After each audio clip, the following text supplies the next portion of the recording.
अस्सलामुअलैकुम, मेरा नाम राशिद है और आज मैं आपको बताऊंगा कि वेरिएबल्स क्या होते हैं, वेरिएबल्स को किस तरह से स्टोर किया जाता है, वेरिएबल को कैसे बनाया जाता है और इसको किस तरह से यूज़ किया जाता है, किस तरह से VBA कोडिंग लिखी जाती है, VBA की कोडिंग को किस तरह से लिखेंगे। ठीक है, वेरिएबल के कॉन्सेप्ट को लेके वेरिएबल्स को समझते हुए तो आज हम एक कोडिंग लिखते हैं। अभी सिंपल वही सेम प्रोसेस, ऑल्ट F11 आपने प्रेस करना है। ठीक है, और यहाँ पे आप आ जाएंगे।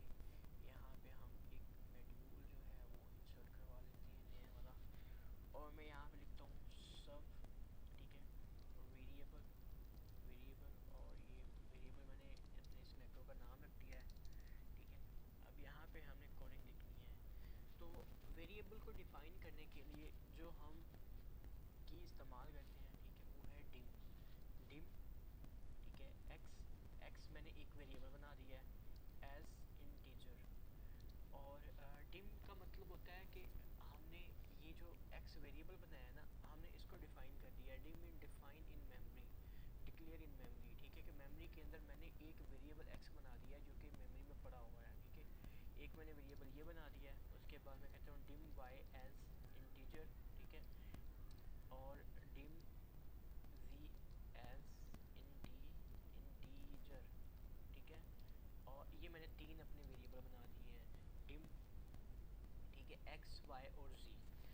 अब मैं कहता हूँ कि जो मेरा x वेरिएबल है वो है is equal to input box, कि जो भी मेरा यूज़र होगा, ठीक है, उसको ये इनपुट बॉक्स नज़र आएगा और वो लिखेगा, इनपुट बॉक्स में लिखेगा please type your first number. ठीक है, और y is equal to input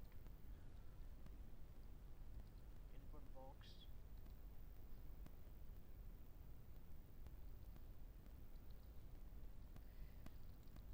please type your second number. ठीक है, ये दोनों, ये x और y जो है ये तो हमारे यूज़र जो हैं वो इसको इस्तेमाल करेगा। ठीक है, इनपुट बॉक्स भी सिखा दिया मैंने, और मैंने आपको वेरिएबल्स का भी बता दिया, डिफाइन करना भी बता दिया। अब हम जी की तरफ चलते हैं। ठीक है, थोड़ी मैथमेटिकल कैलकुलेशन करेंगे इसमें।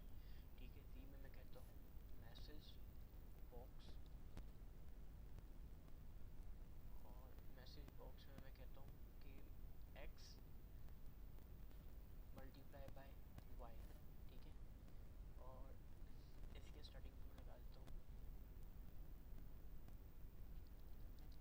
योर आंसर इज, ठीक है, और ये भी कोडिंग जो है वो पूरी हो गई है। फिलहाल मैं message box your answer is, एक मिनट से यहाँ पे भी आएगी।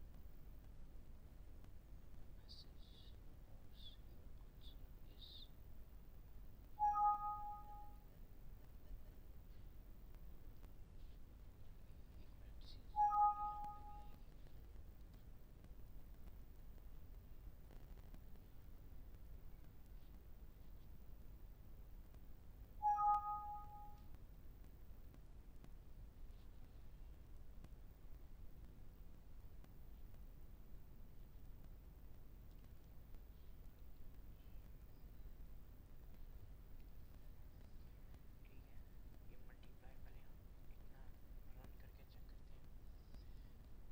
यहाँ से भी आप इसको रन कर सकते हैं। ठीक है, यहाँ आप F5 प्रेस करेंगे तो ये आपके सामने आ जाएगा, और ये पूछ रहा है please type your first number.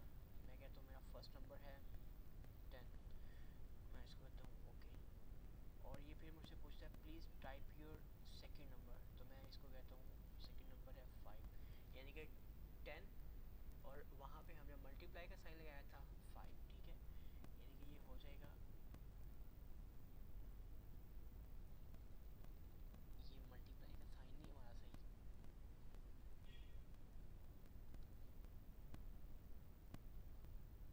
ये प्लस हो गया,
आपको बताया कि वेरिएबल्स क्या होते हैं, उनको किस तरह से लिखते हैं, ठीक है। डिम का मतलब डिफाइन इन मेमोरी, इंटीजर का मतलब होता है कि बिना डेसिमल के, ठीक है। ये ज़ीरो से लेके जितने नंबर है सबको हम यहाँ पे स्टोर करवा सकते हैं, लेकिन वन पॉइंट, अगर पॉइंट आ जाएगा, डेसिमल आ जाएगा, तो फिर हम इसके लिए यूज़ नहीं कर सकते। उसके लिए दूसरे वेरिएबल्स यूज़ करते हैं। जो बाकी वेरिएबल्स हैं वो भी हम साथ साथ पढ़ते रहेंगे, ठीक है। तो आज के लिए यही था, ठीक है। मैंने आपको इनपुट बॉक्स बताया, मैसेज बॉक्स बता दिया, वेरिएबल्स बता दिए, ठीक है, और एक छोटी सी कोडिंग आपको बना के दी। तो नेक्स्ट हम इससे आगे बात करेंगे। शुक्रिया आपके टाइम का, थैंक यू।